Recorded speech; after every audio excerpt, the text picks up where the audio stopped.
She walked through shadows with grace in her stride, a heart full of courage, no place to hide. There are many conspiracy theories surrounding the death of Diana, Princess of Wales. Official investigations in both Britain and France found that Diana died in a manner consistent with media reports following the fatal car crash in Paris.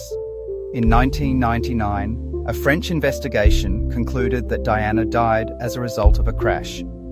French investigator, Judge Hervé Stephan, concluded that the paparazzi were some distance from the Mercedes S280 when it crashed and were not responsible for the manslaughter. After hearing evidence at the British inquest, a jury in 2008 returned a verdict of unlawful killing by driver Henry Paul and the paparazzi pursuing the car. The jury's verdict also stated, in addition, the death of the deceased was caused or contributed to by the fact that the deceased was not wearing a seatbelt and by the fact that the Mercedes struck the pillar in the Pont de l'Alma tunnel rather than colliding with something else.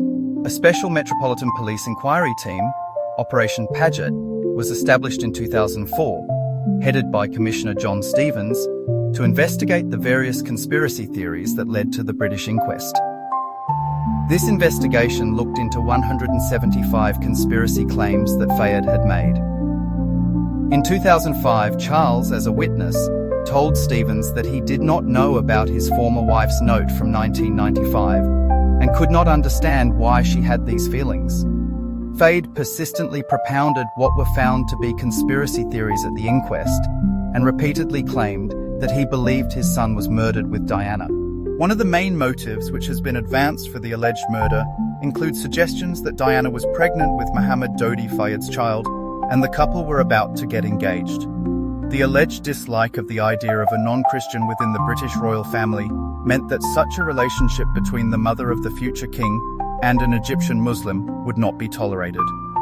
In Mohammed al-Fayed's view, which he repeated in court at the inquest in February 2008, Prince Philip, Prince Charles, the future King Charles III, Diana's sister, Lady Sarah McCorquodale, and numerous others were all involved in a plot to kill the princess and his son. Jeffrey Steinberg of the Executive Intelligence Review, a publication of the American Lyndon LaRouche movement, has also put forward theories that the security services murdered the Princess of Wales under the instructions of Prince Philip. An article in the Daily Telegraph in 1998, reporting the EIR conspiracy theories, alleged earlier links between the EIR and Al-Fayed, while Francis Wheen reported the following year that Al-Fayed's spokesman had advised journalists to contact Steinberg. Official report: death of Diana, Princess of Wales, in car accident. In the quiet stillness of the early morning hours on August 31st, 1997, an event unfolded that would shock the world and leave an indelible mark on the collective memory of millions.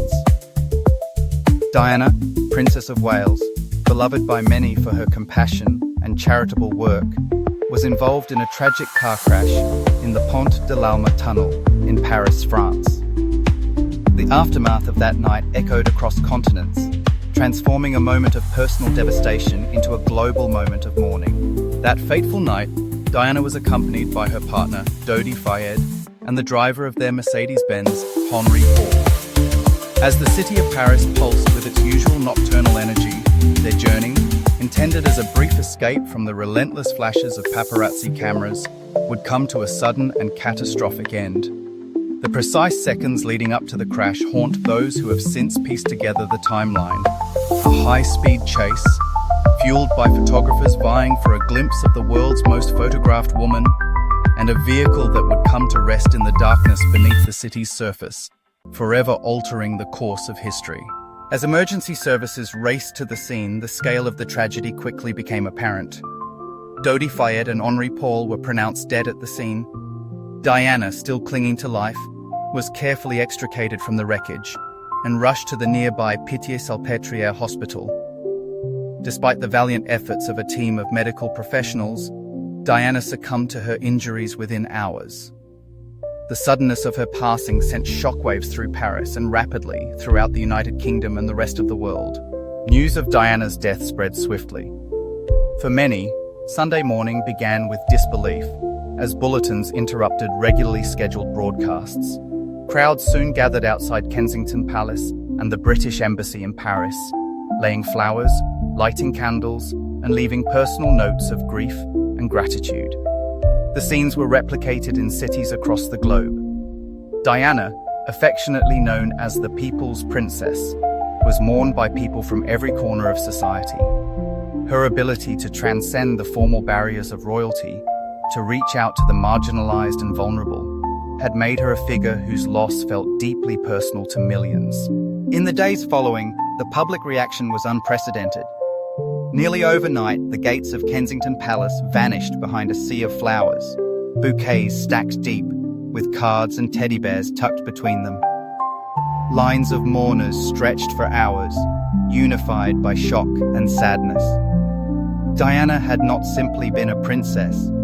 She had been an icon of kindness, an advocate for issues ranging from HIV/AIDS awareness to the humanitarian impact of landmines, and a mother of two sons, Princes William and Harry, whose grief was palpable and raw. Conspiracy theories and speculation about the cause of the crash began to circulate almost immediately. Reports from French authorities indicated that Henri Paul, the driver, had a blood alcohol level well above the legal limit, and that security had been compromised by the aggressive pursuit of paparazzi photographers. These explanations did little to stem the tide of rumors, inquiries, and documentaries that would emerge over the years, reflecting a populace desperate to understand how such a monumental loss could have occurred. The funeral for Diana, Princess of Wales, was held on September 6, 1997. The procession through the streets of London was watched by millions worldwide. Dignitaries and celebrities mingled with ordinary citizens, all united in the sorrowful acknowledgement of her passing. The images that endure from that day are etched into public consciousness. The bowed heads of her young sons, the wreaths with handwritten messages, and the overwhelming silence of the crowds as her coffin passed by. Beyond the immediate sorrow, Diana's death prompted deep reflection on the relationship between the press, public figures, and privacy. The relentless pursuit by paparazzi was cited as a central factor in the fatal events of that night, sparking calls across Europe for greater protection of individuals from intrusive media practices. Debates about press ethics and the responsibilities of news organizations have lingered for decades, with Diana's memory often invoked as a cautionary reminder. Her legacy, however, would ultimately be defined by more than the circumstances of her death. In the weeks, months, and years that followed, an outpouring of donations supported the causes that had mattered most to her, breathing new life into campaigns for animal welfare, children's hospitals, and the removal of landmines from former conflict zones. Those who had felt unseen or unloved during their lifetimes often cited Diana's empathy and courage as a source of personal inspiration, her warmth having reached past the boundaries of privilege and protocol.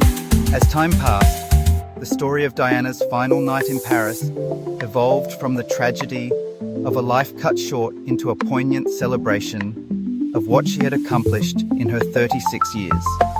Her sons have carried forward her humanitarian work, regularly echoing her values in their own public service. The royal family, too, adapted, slowly and sometimes painfully, to embrace a more open and emotionally transparent model, influenced by the outpouring of emotion that followed Diana's death. Each year, on the anniversary of her passing, admirers continue to gather at memorial sites, recounting their memories of Diana's kindness, her style, her laughter, and the legacy she left for those in need. The tunnel in Paris, where her life came to an end, once an ordinary thoroughfare, has become a place of remembrance, marked by flowers, photographs, and messages of hope. The story of Diana, Princess of Wales, is not solely one of tragedy, but of transformation. Her ability to connect with people from all walks of life, to shine a light on important causes, and to bridge the gap between monarchy and humanity, stands as her enduring gift. In death, as in life, she compelled the world to pause and reflect on compassion, on grace, and on the power that one person's heart can have to change the world.